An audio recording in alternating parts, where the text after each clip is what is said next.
Hello friends, welcome to my channel. তোমরা কেমন আছো? আশা করি তোমরা সবাই খুব ভালো আছো। আমিও ভালো আছি। আমি রঞ্জনা ওয়ার্ল্ডে তোমাদের সবাইকে স্বাগত।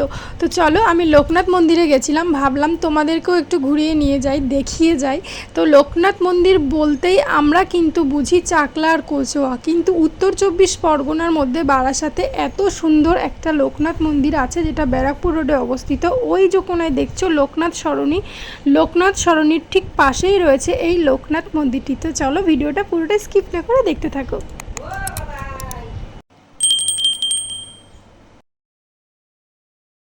তো চলো, তোমাদেরকে আমি এবার গেট থেকে সোজাসুজি ভিতরে নিয়ে যাই। তো দেখো, এত সুন্দর সাজিয়েছে, পুরো সাদার মধ্যে। সাদা তো শান্তির প্রতীক, এমনিই তোমার গেলে মনটা পুরো শান্তি হয়ে যাবে।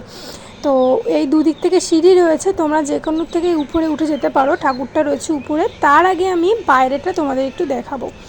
বাইরেতে রয়েছে এত সুন্দর একটা শ্বেত পাথরের লোকনাথ শিব ঠাকুরের মূর্তি। আর এই সাইডে রয়েছে ধূপকাঠি মোমবাতি দেওয়ার জন্য জায়গা। দেখো কত সুন্দর করে সাজিয়েছে, এত সুন্দর জায়গা। আর এই পাশ থেকে যে সোজা যেটা দেখতে পাচ্ছ, এখানে রয়েছে ওয়াশরুম।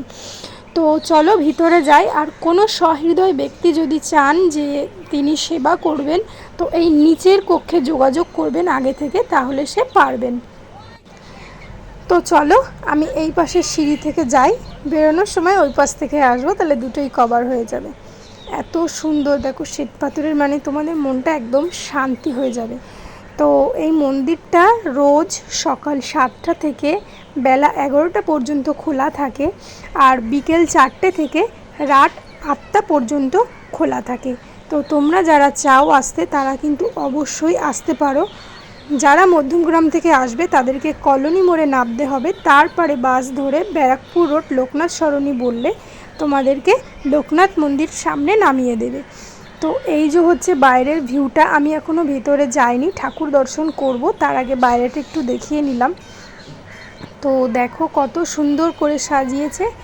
চলো আমরা লোকনাথ বাবার কাছে যাই। লোকনাথ বাবার মূর্তিটা এত সুন্দর, মানে কি বলবো। আমি তো গেলাম, তাই ভাবছি তোমাদের সাথেও শেয়ার করি, তোমরাও একটু দেখো, তোমাদেরও খুব ভালো লাগবে। তো আগে যারা পুজো করবে তাদেরকে এখানে বসে পুজো করতে হবে। ব্রাহ্মণ আছেন, ব্রাহ্মণ থাকেন, যতক্ষণ খোলা থাকে মন্দির ব্রাহ্মণ ততক্ষণ থাকেন। তো ততক্ষণ এখানে পুজো হয়। প্রসাদ, ফুল, মালা, তুমি যেটা নেবে, যেটা দেবে, সমস্ত কিছু এখানে হয়।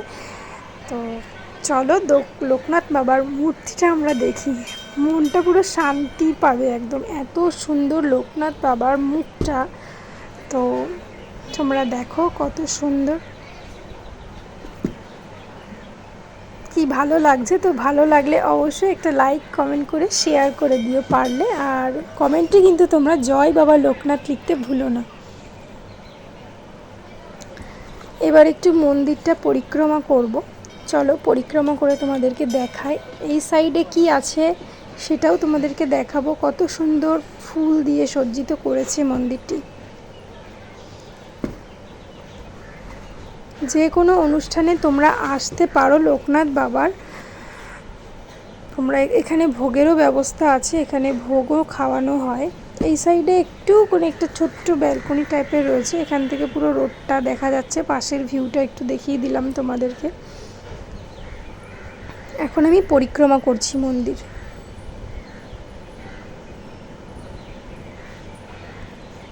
প্রচুর প্রচুর দর্শনার্থী কিন্তু অনেক দূর থেকে আসেন এখানে।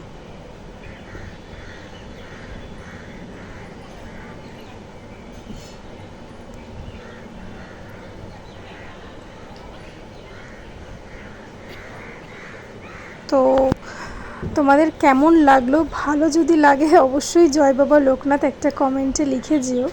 তোমাদেরকে একটু দেখার সুযোগ করে দিও। আর কারা কারা এসেছো এখানে, তারাও পারলে একটা কমেন্ট করে দিও। তো আমি এবার বেরিয়ে যাব। এখানে একটু সবাই বসেছে, এত সুন্দর, মানে আমি তো অনেকক্ষণই ছিলাম, আমার আর যেতে ইচ্ছা করছিল না, অনেকটাই বেলা হয়ে গেছিলো। তো ভাবলাম এবার যাওয়া যাক। তারপর ওই সিঁড়ি থেকে উঠেছিলাম বলে আমি এখন এই সিঁড়ি থেকে নেমে যাচ্ছি।